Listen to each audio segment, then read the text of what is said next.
Chapter 6: Temperament Type Preferences, Predispositions Towards Sensitivities. I have often thought that the best way to define a man's character would be to seek out the particular mental or moral attitude which, when it came upon him, he felt himself most deeply and intensely active and alive.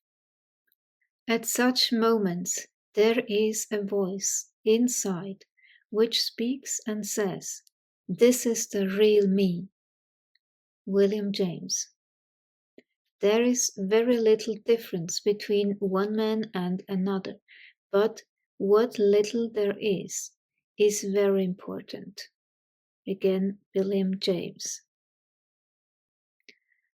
An enormously high scorer on the H.I.S.S Temperament Type Preferences (TTP) predisposition scale is likely to have an introverted rather than an extroverted orientation, an intuitive rather than a sensate strategy for perceiving, and a feeling rather than a thinking strategy for judging, and to exhibit a preference for her/his judging rather than her/his perceiving function.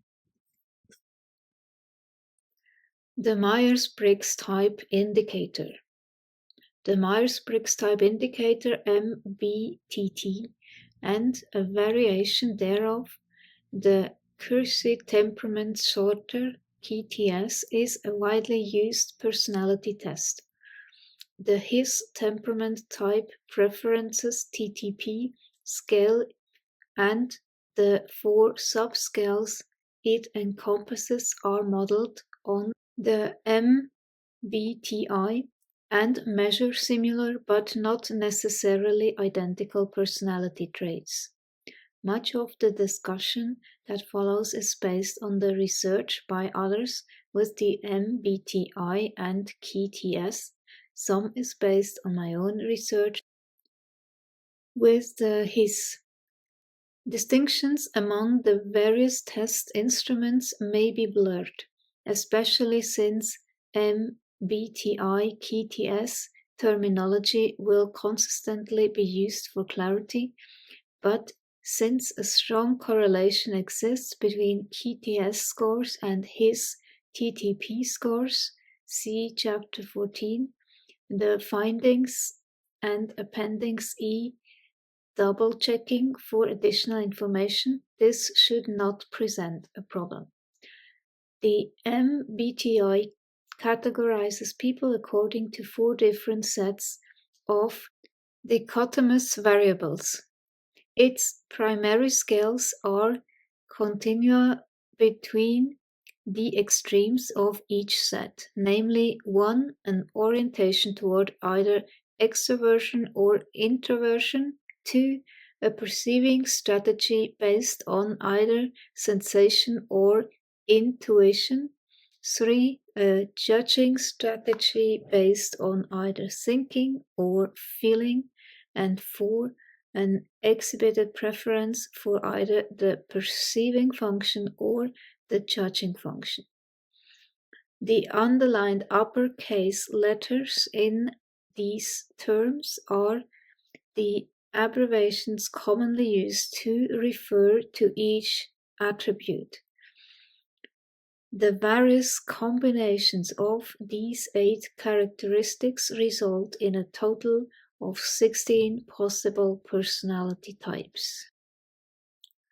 The qualities said to be associated with each of the characteristics are as follows. Orientation.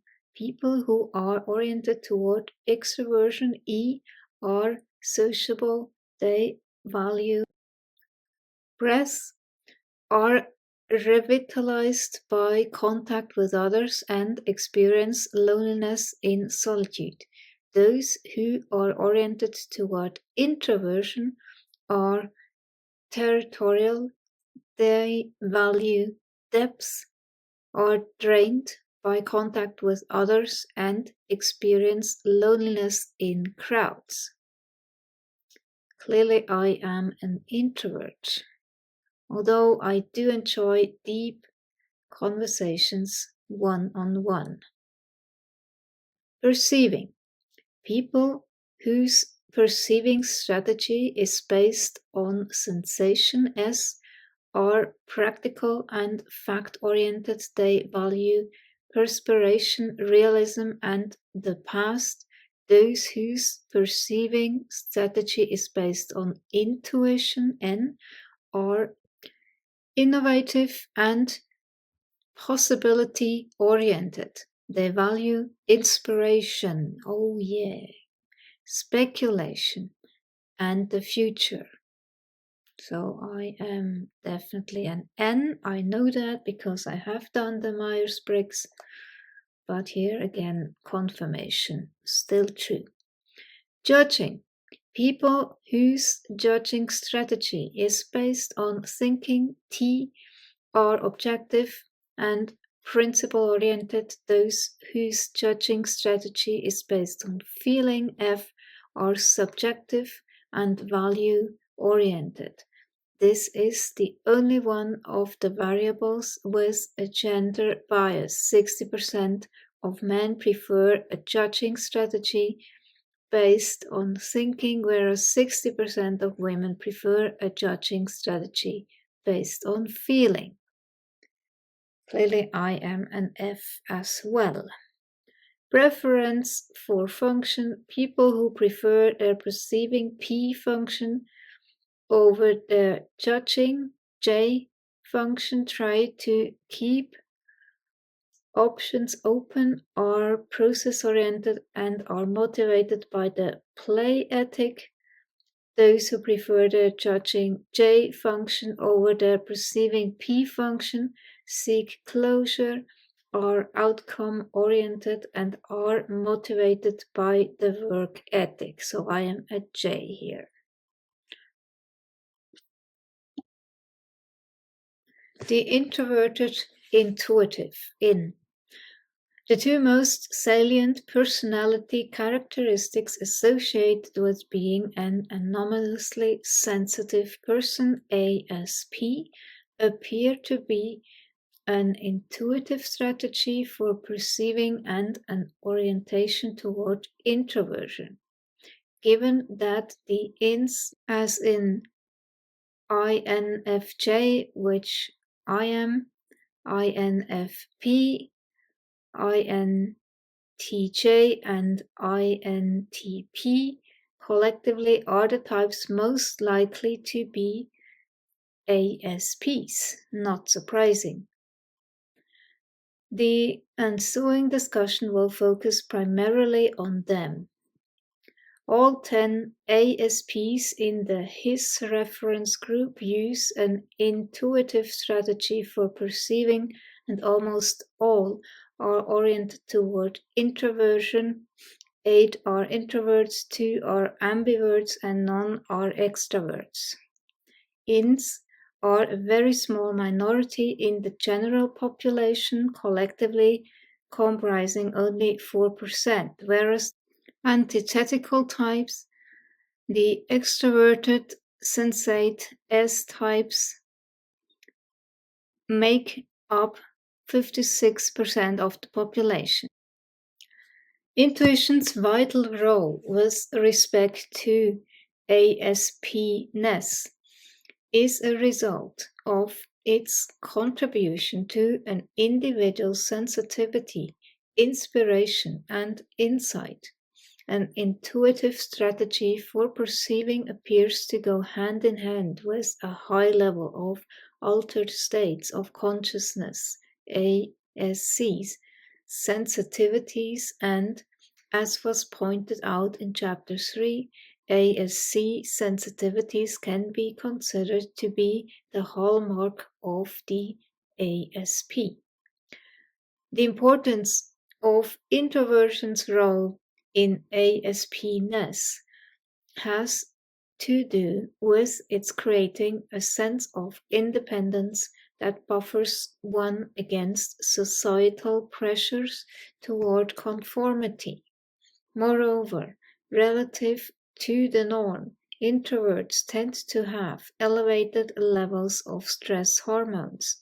Stress hormones heighten sensitivity to stimuli, not only gross stimuli, by which A.S.Ps can be overwhelmed, but also subtle stimuli, to which others might be oblivious.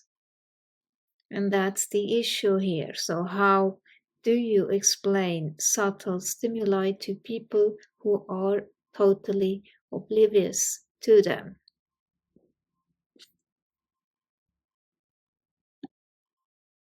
One who lets sacred cows lie will never uncover the ideological bull. Ted Gertzel. Whether or not they are pathologized, INS are often perceived as being a threat to the status quo.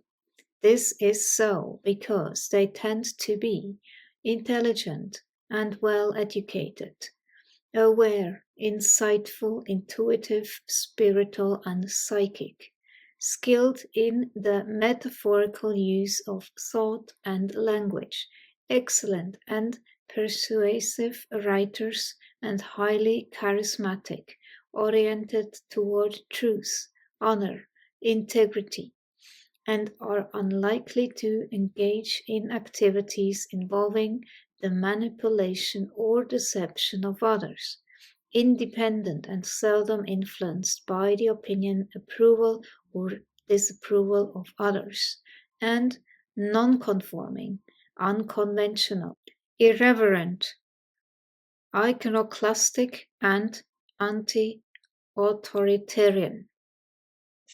Yep.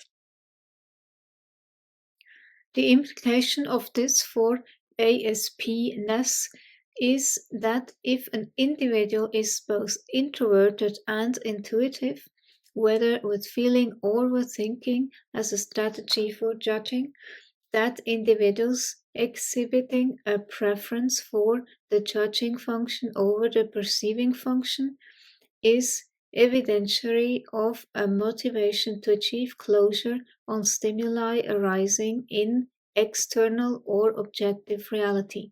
Such closure serves to clear the mental decks so that stimuli arising from the individual's internal or subjective reality can more readily be attended to. For these people, then, an exhibited preference for the judging function actually emphasizes the role of their perceiving function, intuition, by reducing the constraints on perception that are a concomitant of external reality. The ENFJ and ENTJ. The hypothesis being presented here is suggesting that an intuitive strategy for perceiving, innovative, and possibility oriented valuing inspiration, speculation, and the future is the most important personality characteristics vis a vis A.S.P. ness. An introverted orientation, territorial, valuing depth, trained by contact with others, experiencing loneliness in crowds, is second most important. A feeling strategy for judging, subjective and value oriented, is third and most important. An exhibited preference for the judging function, seeking closure, outcome oriented, motivated by the work ethic, is fourth most important. In other words, the introverted, intuitive with feeling ENFJ type is the most spiritual, metaphysical, or psychic of all the types. To her, him, transpersonal experiences may not seem anomalous at all. They are just a part of what is. He forms powerful, empathic, intuitive, telepathic connections with other people, deals well with complex social interactions, has a strong humanitarian bent, and is focused on the positive possibilities inherent in human relationships. His life is about values, integrity, service, and self-actualization. He has a vivid imagination and is able to produce complex aesthetic works of art, especially in music or writing. His greatest potential weaknesses lie in his tendencies toward vulnerability, transience, and impracticality. His most likely vocational choices include nursing, social work, ministry, counseling, teaching, music, and creative writing. Chapter Summary. The Myers-Briggs Type Indicator is a widely used personality test with primary scoring scales based on 4 sets of dichotomous variables. 1. An orientation toward either extroversion or introversion. 2. A perceiving strategy based on either sensation or intuition. 3. A judging strategy based on either thinking or feeling. And 4. Preference for either the perceiving function or the judging function. The various combinations of these 8 characteristics result in a total of 16 possible personality types. The 2 most salient personality characteristics associated with being an anomalously sensitive person, A.S.P, appear to be an intuitive strategy for perceiving and an orientation toward introversion. Intuition is vital for its contribution to an individual's sensitivity, inspiration, and insight. Introversion is important in creating a sense of independence from society's conventional norms. Introverted intuitives, who comprise just 4% of the population, are often perceived being a threat to the status quo. Emotional acuity is highly developed in the A.S.P and will be more obvious in those who use a feeling strategy for judging than it will be in those who use a thinking strategy for judging. Chapter 7. Physiological indicators of sensitivities. Health that mocks the doctor's rules, knowledge never learned in schools. John Greenleaf Whittier. Genius is the capacity to see 10 things where the ordinary man sees 1, and where the man of talent sees 2 or 3, plus the ability to register that multiple perception in the material of art. Ezra Pound. An anomalously high scorer on the H.I.S.S physiological H.I.S.S indicator scale is likely to report high levels of sensitivities in both the somatic and the sensory realms. Somatic sensitivities include immune system sensitivities, psychogenic sensitivities, substance sensitivities, and electromagnetic radiation sensitivities. Sensory sensitivities include aesthetic sensitivities and overload sensitivities. Somatic sensitivities, on the downside, can involve susceptibility to immune and autoimmune disorders. On the upside, they can enhance the efficacy of psychogenic health and healing. Sensory sensitivities, on the downside, can involve the possibility of being overloaded by environmental stimuli. On the upside, they can result an awareness of subtleties that enhances creative potentials. Claire has suffered from a number of health problems. migraine headaches, sinusitis, hypothyroidism, and a variety of unusual medical conditions, including Lyme disease, chronic Epstein-Barr virus, chronic fatigue syndrome, and fibromyalgia. She has also been diagnosed as having an autoimmune disorder, a variant of rheumatoid arthritis, perhaps triggered by Lyme disease. Many of her physiological problems have had strong neurological concomitants. Headaches, for example, have been accompanied by auras, synesthesias, and temporary blindness. Other illnesses have been accompanied by twitching and shaking, dizziness and loss of balance, tickling and itching, numbness and insensitivity, and unusual sensations of heat and cold.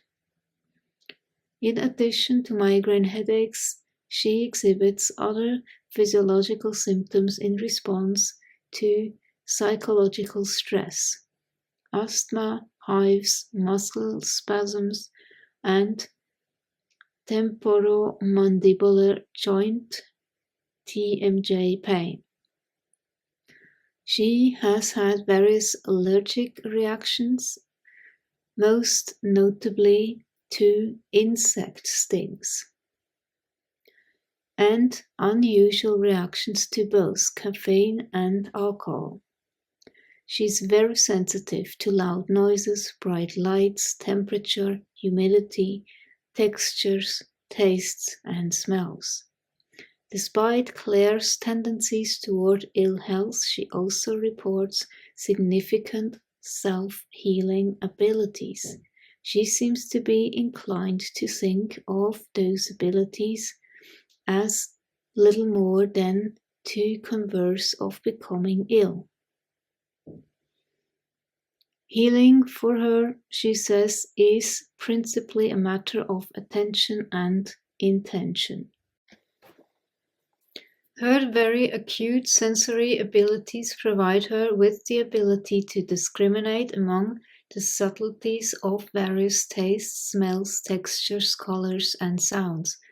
Focusing on her sense of smell, she said, "I often use my sensory abilities in doing counseling work. For example, I believe I can sometimes smell emotional states on people. If somebody is schizophrenic, for instance, to me they have a certain smell. It's more than just their emotions, it's their whole state. The smell is not so much specific to the individual as it is to the state. The schizophrenic odor is applicable to schizophrenics in general. It is consistent from one schizophrenic to the next." Health and longevity implications. The pineal hypothalamus pituitary link and the pituitary thyroid thymus adrenal link are key elements in understanding the immunological implications of anomalous cerebral laterality and hence of A.S.P-ness.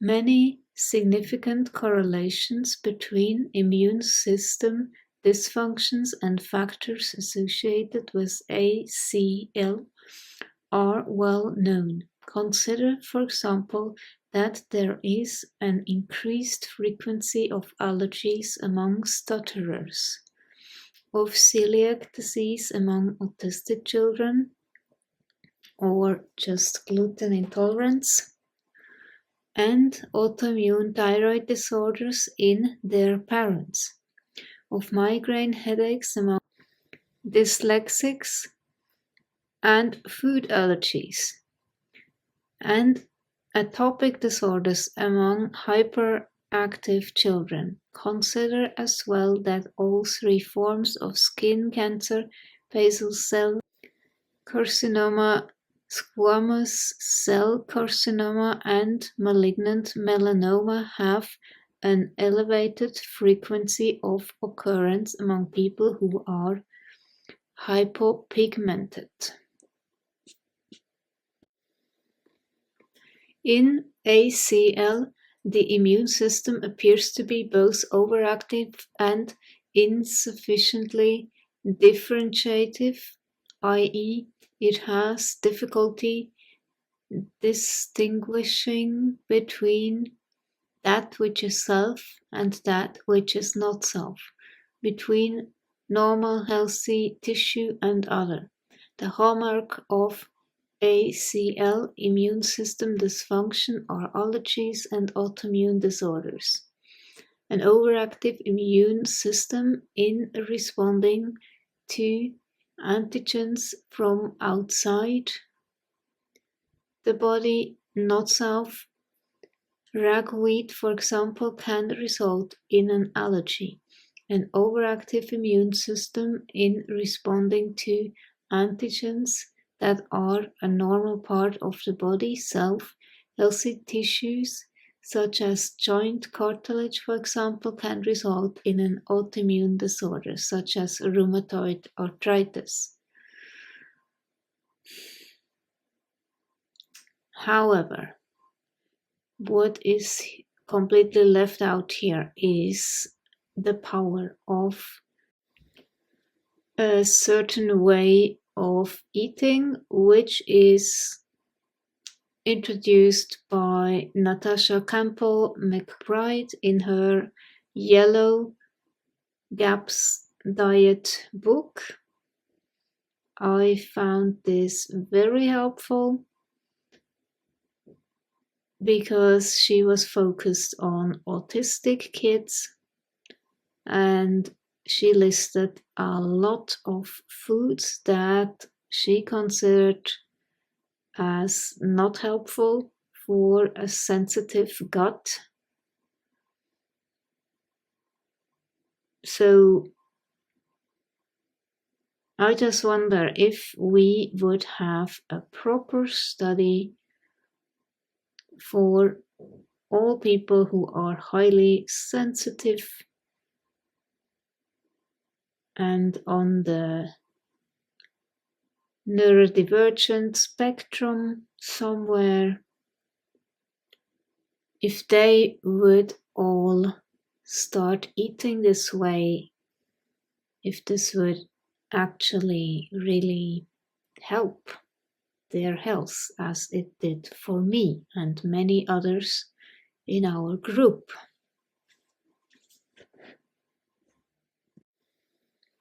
Because, for example, cancer, it thrives on carbohydrates and sugar. So just remove those foods from your diet and it will greatly improve your gut health and your overall sense of well-being, just as an example.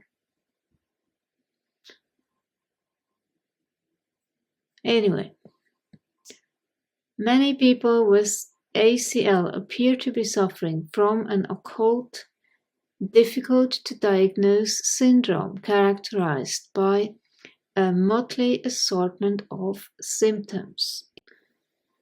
And this makes so much sense. If you are sensitive to so many things, your nervous system is in a state of constant overload and stress. This is always what I have been saying. Then it's only common sense that you would have many symptoms that could not be clearly defined into one or another disease,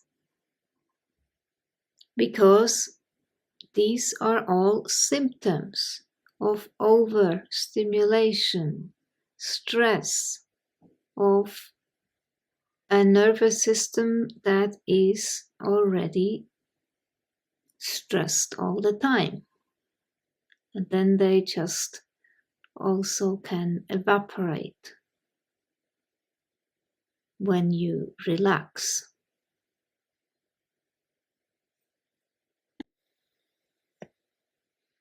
And these can all be symptoms from either chronic states of fight or flight or freeze, depending. So then, of course, you will have different symptoms. So depression, this is freeze. Anxiety, that's fight, flight, and so on.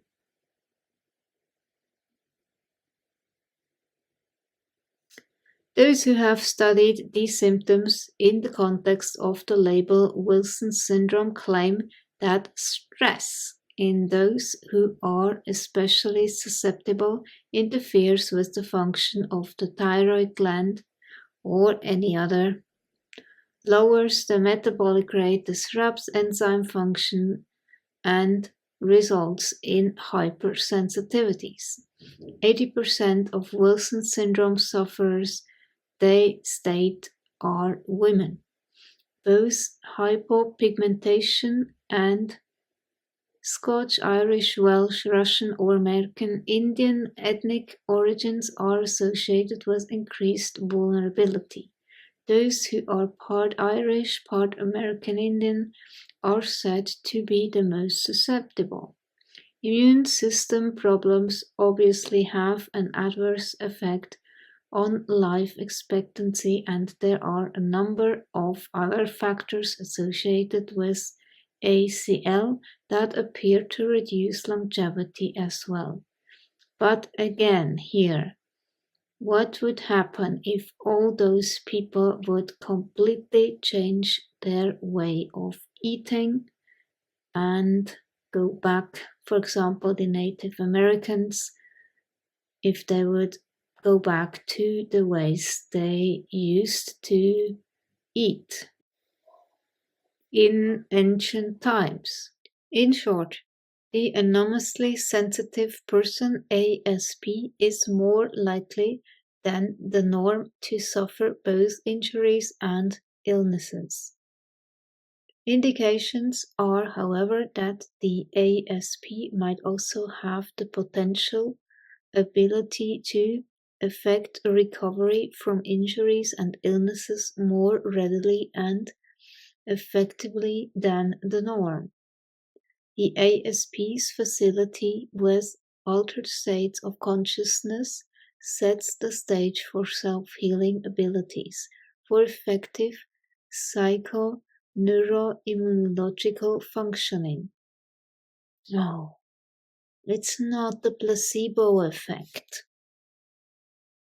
This is not my experience. I disagree here.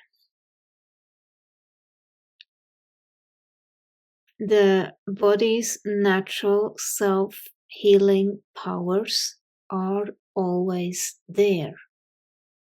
And if you create the proper environment for the body, then healing is more easily achieved. The terrain is everything. Your body's natural state is healthy. It is designed to heal. But our worlds are filled with toxic chemicals, polluting our air, soil, water. Foods are genetically modified, grown in depleted soil, overprocessed, laden with seed oils and sugar. The modern world puts us in chairs for hours on end, shut off from the sun, staring at screens. All of it poses a threat to our terrain and in turn our health. Yeah? So, especially if you are highly sensitive, anomalously sensitive, then it is even more important that you create a terrain that gives your body the best chance to heal and keep functioning as best as it can under these circumstances. You can choose what food you put into your body, at least that. And you can choose what you want to avoid, like seed oils, sugar, carbohydrates, all that stuff. It makes a real difference. And no, it's not fucking placebo. Again, create the proper environment for your body to heal itself. And current explorations into the use of A.S.Cs for the promotion of health and healing include creating a stress-free environment, meaning relaxation. Yes, I agree with that. Activating the parasympathetic nervous system. Yes, that's my very experience. You don't want to be in a sympathetic arousal, meaning in a fight, flight, survival response. You want to be in a parasympathetic relaxation. And that's very recharging. Only in a relaxed state the body can heal itself. Another piece of this puzzle appears to be purely biochemical in nature. The H.I.S.S data indicate that A.S.Ps have a heightened sensitivity to substances that affect the central nervous system. Caffeine, alcohol, marijuana, and presumably the entire spectrum of psychotropic acting on the mind drugs, SSRIs, benzodiazepines. I, for one, really have a strong reaction, so I would never, ever, ever take these bloody drugs. However, plant healing teachers are a whole different story. The GABA activators, which help to increase this parasympathetic relaxation state. But when I was younger, I had significant chronic avoidance, diversion, and retaliation responses.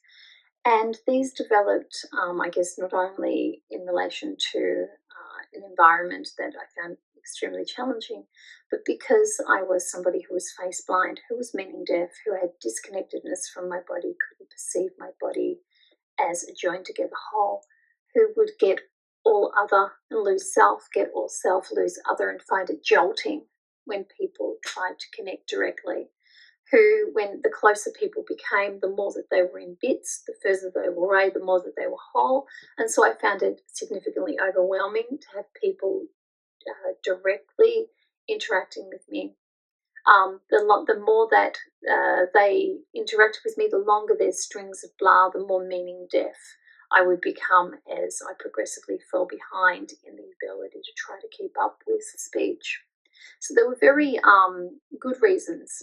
Also, things like emotional overstimulation, not being able to control those self-protection responses when I felt emotionally overstimulated by the intensity, by the directly confrontational nature, by the perceived social invasiveness of other people's interaction. And so with exposure anxiety, you learn very early that the ways to manage it is avoidance. If people keep pushing, diversions. If people keep pushing, retaliation responses. One of the problems is that you develop this mentality, this identity, that you are a person protecting yourself from the external world. So you begin to identify as a person who has to protect their own world at any cost, and that the intrusions of other people are the problem. So you get this them and us mentality. And once you get older and you start to see why you want to pursue interaction, you start to see why you want to pursue communication, you start to see why you want to have a body and develop self-help skills. The problem is that by then you've spent several years with avoidance, diversion, retaliation responses, so that they're now like a hair trigger. If you find that you are emotionally overstimulating this person, and that together with overwhelming them sensorily is heightening that self-protection response, you can reduce that in a whole lot of ways. One of the most easy things to do is, instead of being opposite them, which is quite sensorily bombarding, and in the animal world quite potentially threatening on a physical level, if your nervous system is this hair trigger, heightened reactive state, you go off to the side.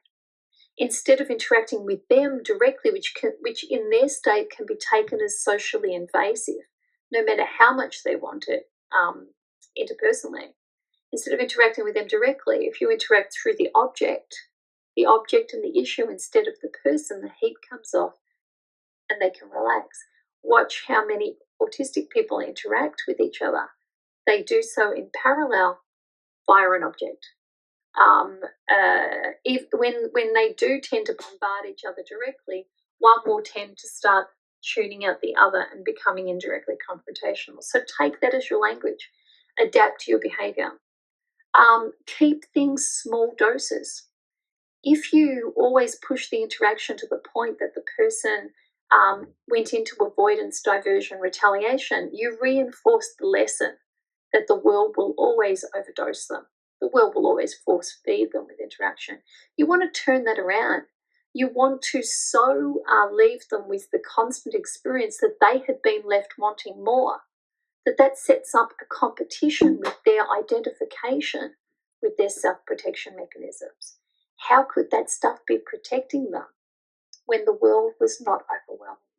How could that stuff be protecting them when they had been left to do the chasing, when they had been left wanting more?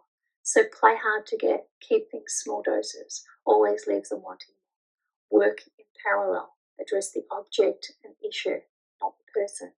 Keep things third person, keep them relatively formal, keep them low key. If you're going to praise, don't get in their face with, good boy, yay, look at what you did, because we're not all that type of personality. Our nervous systems aren't all designed that way. And there are a number of people with autism who became significantly more autistic after the big first or second birthday. So maybe the way to praise is, instead of putting it on them directly, is being off to the side, looking at the object and saying, I wish I could do something that good, and then walk off. Walk off to allow them that processing space to feel non-invaded as they digest their own feelings about someone having said something about what effectively is a bridge between their world and your world. And bridges can be threatening. If you believe that other people are the invaders, that they always overwhelm, that they always give you more than you can handle, then bridges are quite challenging. You want to treat those bridges with respect. Chapter 8. Cognitive Indicators of Sensitivities. What does a fish know about the water in which it swims all its life? We know the human brain is a device to keep the ears from grating on one another. An anomalously high score on the H.I.S.S cognitive COG indicator scale is likely to report a high level of sensitivities in the attention, learning, and mnemonic realms. The H.I.S.S inquires directly about such things as organization, distractibility, learning difficulties, and memory. And, as will be discussed, cognitive sensitivities by influence also have a significant role in coordination, athleticism, and in creativity. Cognitive sensitivities, on the downside, are likely to result in difficulty with reading, spelling, and mathematics, a high level of distractibility, poor orientation in both time and space, and a poor memory for certain types of information. On the upside, they may lead to specific linguistic and/or mathematical skills. Language and learning disorders. Geschwind and Galaborda's theory of anomalous cerebral laterality (ACL) had its genesis in their study of people with developmental learning disorders, dyslexia, stuttering, delayed speech, attention deficit hyperactivity, Tourette's disorder, and Asperger's syndrome. It's not a mild form, that's a misnomer. It's just different. Each of these is separately coded in the DSM-4 or 5 by now, where Asperger's is no longer in it. But for the purposes of this book, it is their similarities, not their differences, that are important. The symptoms of developmental learning disorders include perceptual impairments, perceptual reversals in reading and writing, spatial orientation problems, including difficulty in differentiating left from right and up from down, poor tactile discrimination, problems with differentiating figure from background, both visually and auditorily, impaired orientation in time, poor eye-hand coordination, general awkwardness and clumsiness, or dyspraxia. Disorders of speech and communication, various aphasias, especially anomic aphasia, difficulty in naming things, delayed speech development, stuttering, speech hesitation, and or lisp, auditory discrimination problems, difficulty in speaking, answering on demand. This can also be situational mutism. Disorders of thought processes, disorganized thinking problems with abstract reasoning and or analogies, preoccupation with inner thoughts, thought perseveration, academic difficulties, problems with reading, writing, spelling, and mathematics. Oh yeah. Poor organization and time management abilities, difficulty with rote memorization, problems with both short-term and long-term memory, difficulty in following complex oral instructions. What Donna Williams just mentioned before. Disorders of attention and concentration, frequent daydreaming. I did that in school because, it was just too much, overwhelming, everything. So you dissociate. And or highly active imagination. Yep. A high level of distractibility, impaired concentration ability, short attention span, frequently losing things. The comprehension of language, figure 8.3 below, illustrates their locations. Wernicke's area appears to be much more affected by cerebral laterality anomalies than does Broca's area. So Wernicke's is understanding, interpreting, and Broca's area is about producing speech, verbal communication. So this area, I guess, in my case, is more affected because speech doesn't come as fluently as in some people. So I rather prefer to read from a script, and I really love to think about things, process deeply, and have a whole picture, context rather than bits and pieces. Anyway, okay, so in a brain that is less strongly lateralized, LSL, that the norm, one or both of these language-related functions have spread, at least partially, into the neurological structures of the right hemisphere. The neuronal connections between the structures are thus more dispersed, and effective mental functioning requires a greater than normal flow of information between the two hemispheres. The exchange of information occurs by way of the corpus callosum and other neural pathways. This need for increased inter-hemispheric communication results in left-handed men having a larger corpus callosum than do right-handed men. Similarly, the corpus callosum in women who are LSL, less strongly lateralized than men, is generally larger than it is in men.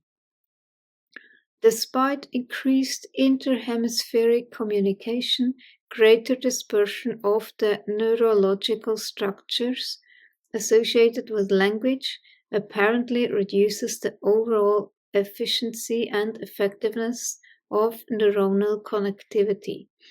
Degradations in the accuracy of language-based functions such as learning, attention, and memory can result.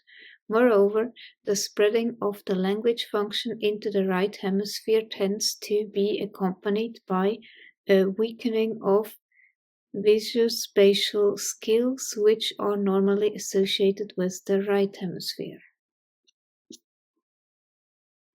Apparently, the language function is of such overriding importance as to permit it to co-opt neuronal structures normally used for visuospatial functions.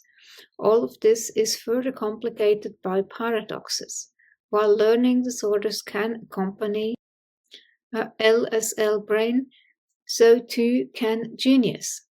While attention deficits can accompany a LSL brain, so too can the ability to hyperfocus. While forgetfulness can accompany a LSL brain, so too can extraordinary memory abilities. And while poor eye-hand coordination can accompany a LSL brain, so too can athletic and artistic giftedness. Intelligences and paradoxes. In contemporary Western society, conformance to and mastery of learning style norms has historically been considered to be indicative of intelligence, unfortunately. This view has centered on logical, mathematical, and linguistic abilities. Yeah. Those skills normally measured by conventional IQ tests. Such tests are designed to gauge a person's strengths in recognizing and recalling information and, to a certain extent, in solving problems. They don't address creativity, innovation, or invention at all.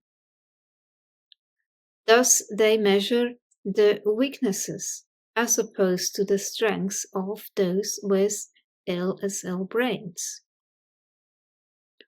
Those whose primary intellectual abilities involve the accessing of new concepts, not in the retrieving of old data. The 3 R's, reading, writing, and arithmetic, are the central elements of learning in a traditional Western educational system.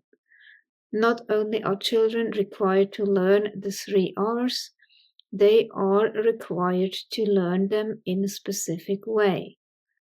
One that involves structure, discipline, orthodoxy, and convention, and that's highly frustrating if you don't operate on that system.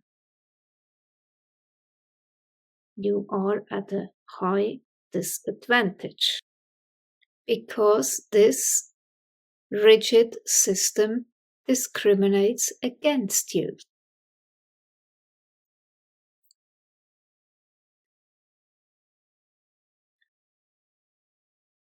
When children have difficulty meeting standard learning demands, they are often labeled as being learning disordered. Yeah? The 3 R's being the stuff of conventional IQ tests. Why I say IQ tests are rubbish.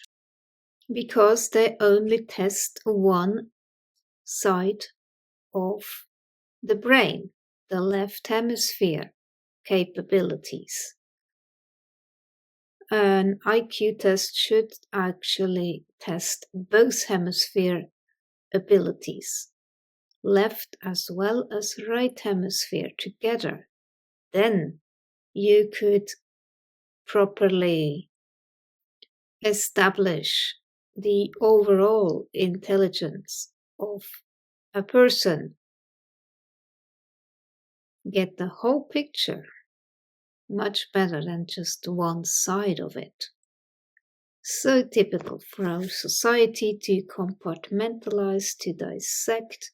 That's left hemisphere perception, and then of course you will be judged by a left hemisphere system. You only get one side of a coin, not both sides. That's like a society that says, I am my right arm. I am only my right arm, and the rest of the body is completely ignored. Deliberately. It doesn't exist. Or it's discriminated against. It's declared disordered. If you see it like that, it's really stupid, right? You can't just identify with your right arm only. You need the whole body to function properly. Anyway. So, given cultural consensus, a low IQ score is taken to mean a low level of intelligence. Again, it's so stupid. But that conclusion can be erroneous, obviously. Primary process thinking, on the other hand, perceives similarities and recognizes patterns. It uses a strategy of incorporation and unification. Secondary process thinking by itself has no originality, no uniqueness, and no novelty.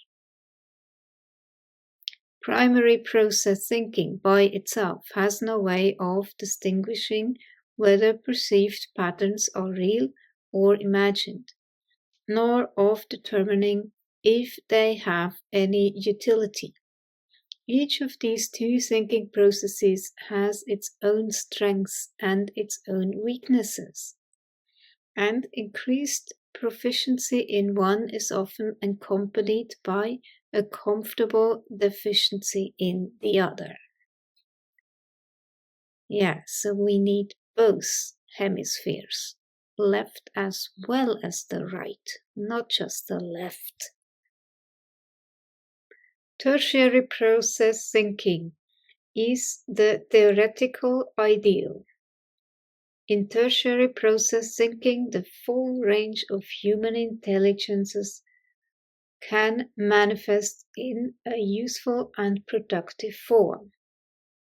In cases of autism, unmodulated primary process thinking is often found, and the combination of heightened sensitivities and sensory processing deficiencies can lead to synesthesias that result in exceptionally vivid, impactful, and memorable imagery.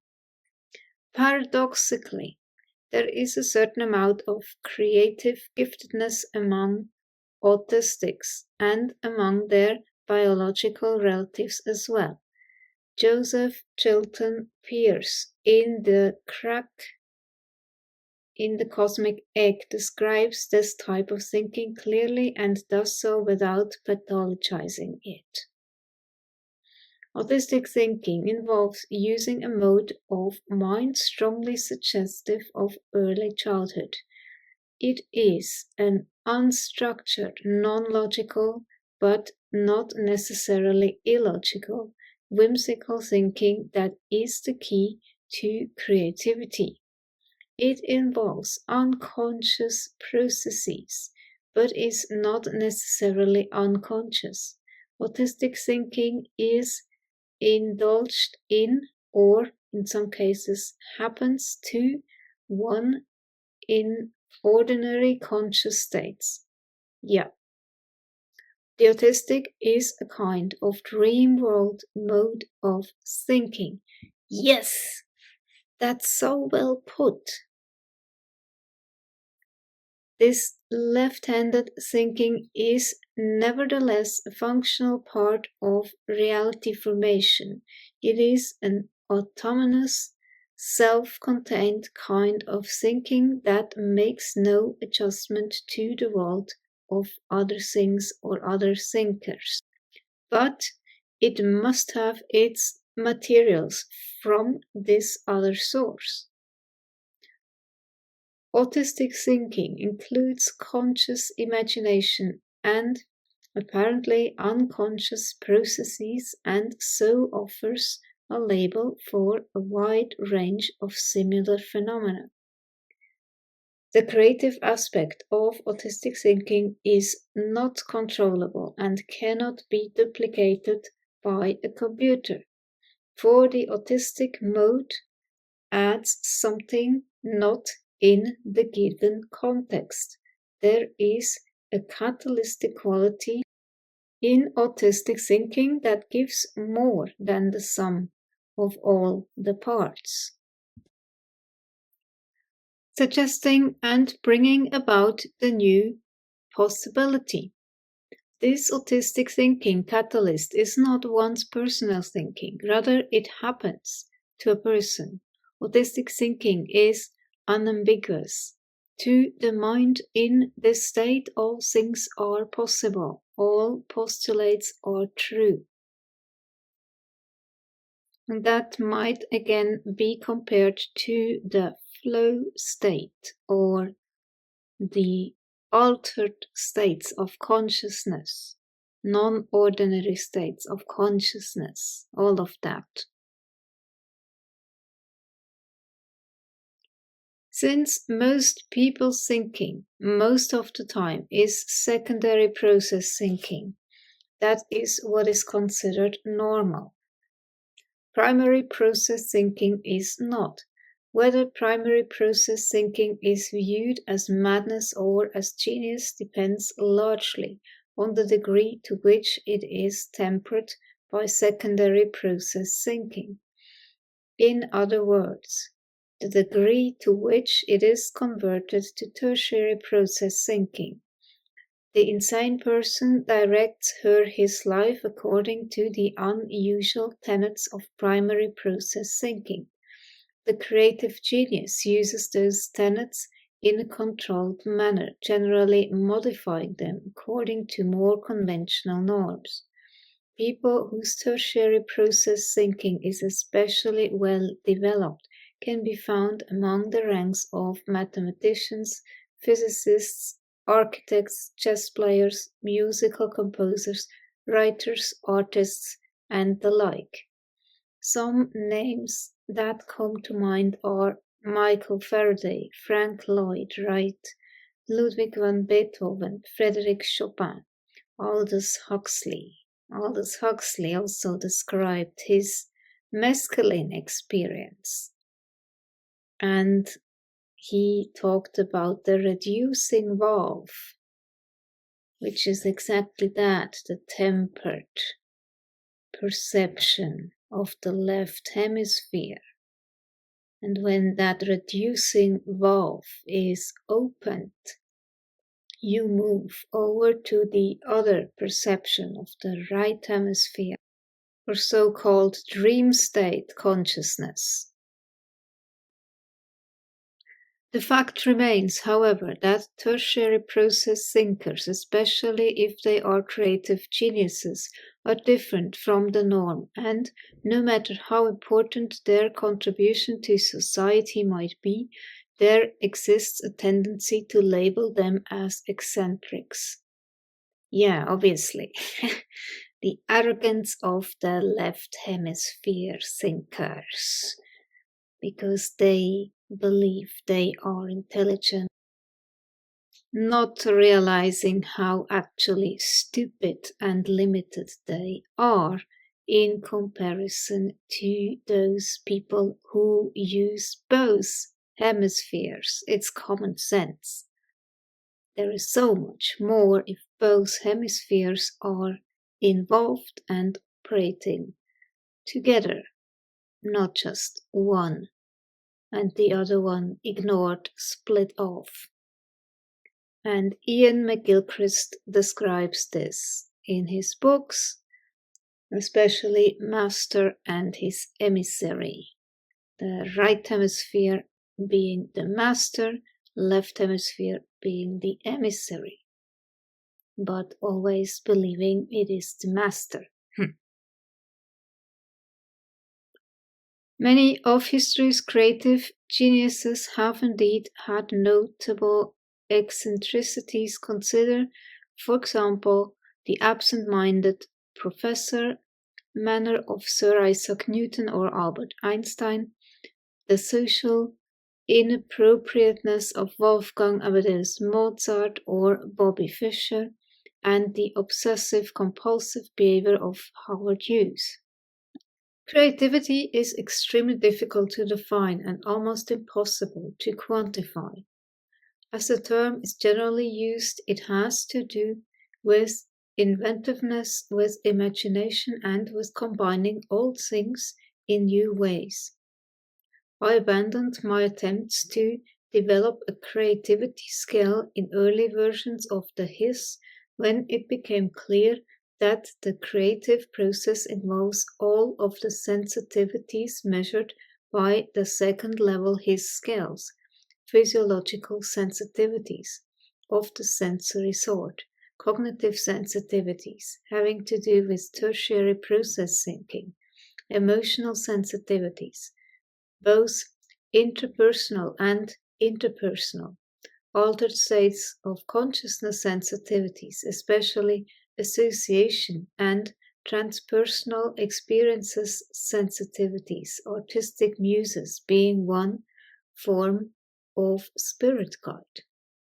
In any event, in this age of specialization, of separation and fragmentation, creative impulses arising out of tertiary process thinking are the basis for people's motivation to cross the boundaries of disparate domains and to find similarities between elements in seemingly dissimilar fields.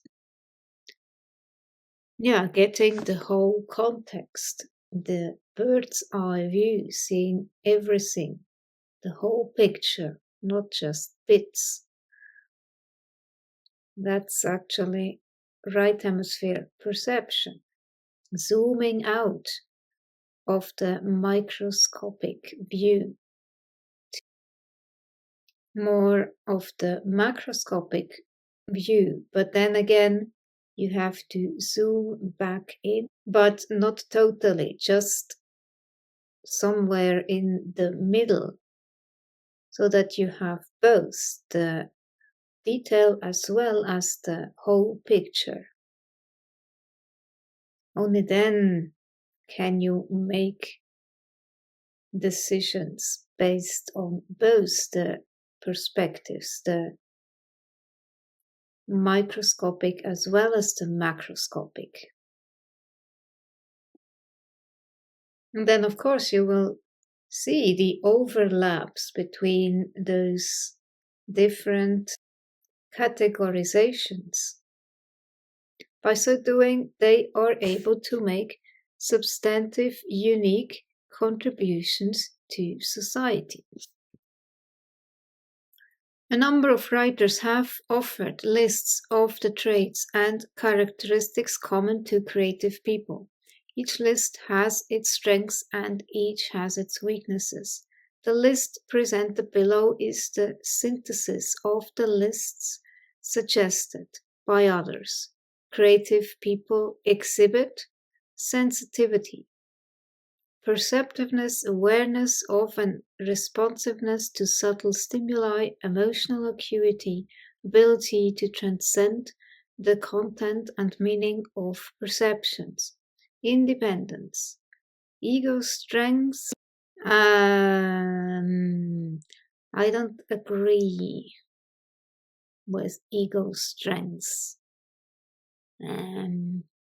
because you often have to zoom out of ego because ego gets in the way. Ego is limited, very often black and white. So you have to zoom out of the ego so you don't stand in your own way. So, nah. An internal locus of evaluation, the ability to shape personal beliefs and values without reference to consensual norms, the subjective sense of psychological freedom, willingness to take risks, cognitive complexity, fluency, flexibility, and rapidity of thought, the ability to hold numerous ideas simultaneously, the ability to toy with, analyze, and reorganize multiple concepts, openness, flexible, permeable boundaries in concepts, beliefs, and hypotheses, receptivity to the original, the novel, and the unfamiliar, ability to tolerate conceptual ambiguity without forcing closure, non-rationality, holistic, aggregative, visual style of thinking, facility at accessing altered states of consciousness. And there you need to zoom out of the ego. You can't be in ego and have an altered state of consciousness. Doesn't work. That would be an oxymoron.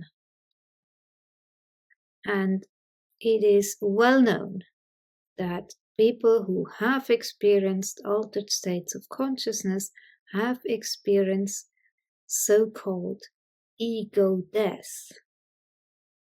And it is just temporary because you zoom out, you get into the so-called dream state. And then, of course, when you come back into ego perception. And I always said, neurodivergent people have less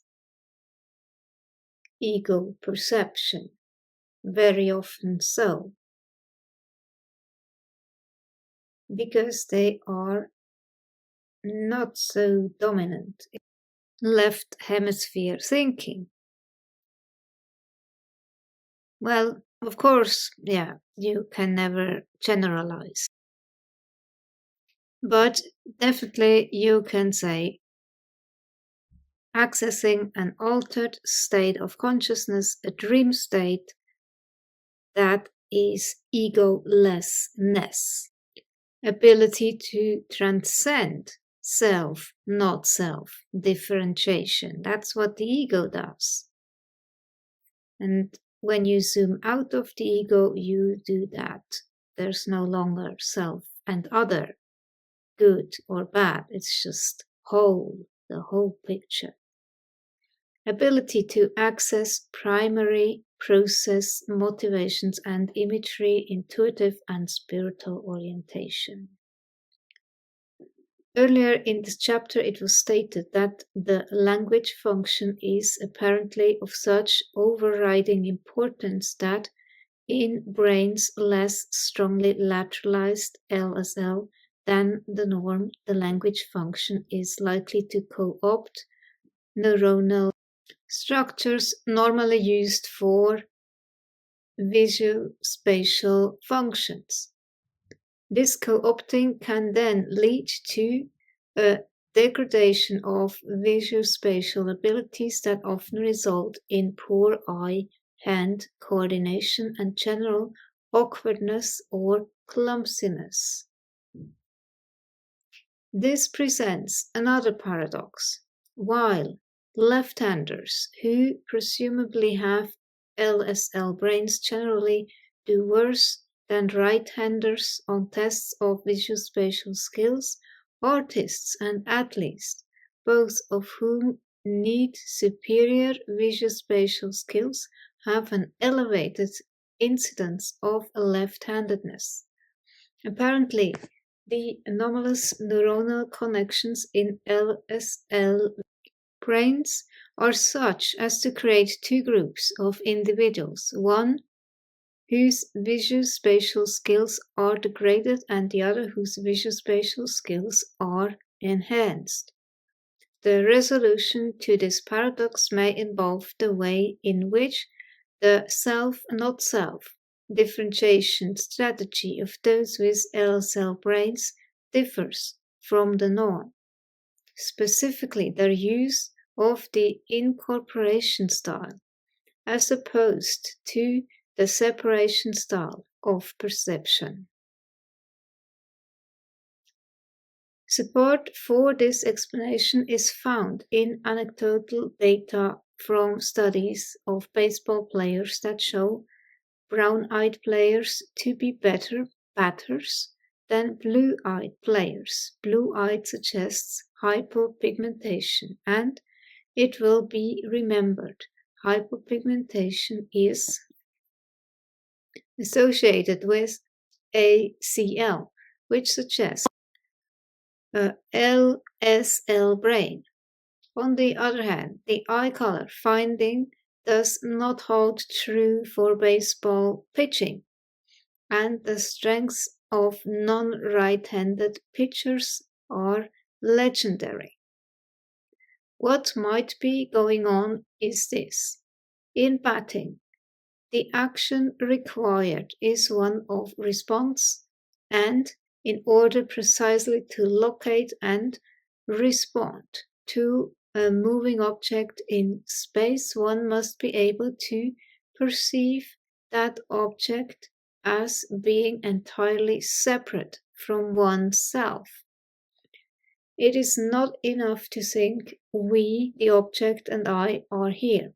One must be able to think I am here and that object, which is entirely separate and distinct from me, is there. And one must be able to specify what here and there mean. In pitching and similarly in art, the action required is not one of response, but rather one of initiation. Batting requires a quick response with fine eye-hand coordination to the stimulus of an action, the throwing of a ball, initiated by another. Not so with pitching and art. The pitcher artist has time to incorporate the stimulus, ball, or artistic medium into his perception of self before initiating an act, throwing, or creating. This suggests that the picture artist uses a holistic as opposed to sequential approach to motor control, one that results in a fluid, generalized, intuitive attunement to bodily movements, and that this strategy might be less effective when a quick response to a rapidly moving external stimulus is required. This picture can be completed with the observation that pitchers tend to be notoriously poor batters. Most of the paradoxes that appear in the course of the study of sensitivities appear to be attributable to the two different types of cognitive processing that arise out of the two different cerebral hemispheres. Emotional sensitivities, which will be discussed in the next chapter, are also related to cerebral laterality, but appear to be considerably more straightforward. Chapter summary: the symptoms of developmental learning disorders associated with anomalous cerebral laterality in less strong lateralized LSL brains, the spreading of the language function into the right hemisphere co-opts neuronal structures normally for the visual spatial functions, while learning disorders can accompany a LSL brain, so too can genius. People with ACL tend to be emotional, and emotions play an important role in shaping learning and mnemonic styles.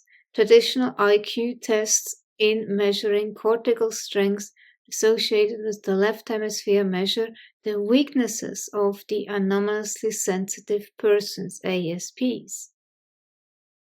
The cognitive strengths of A.S.Ps involve the right hemisphere and subcortical structures.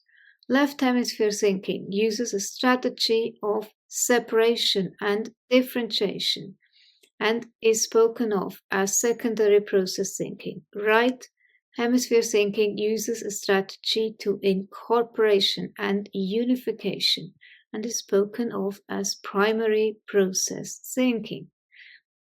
When the two processes are combined in tertiary process thinking, the full range of human intelligence can manifest in a useful and productive form. The creative process utilizes tertiary process thinking and involves the full spectrum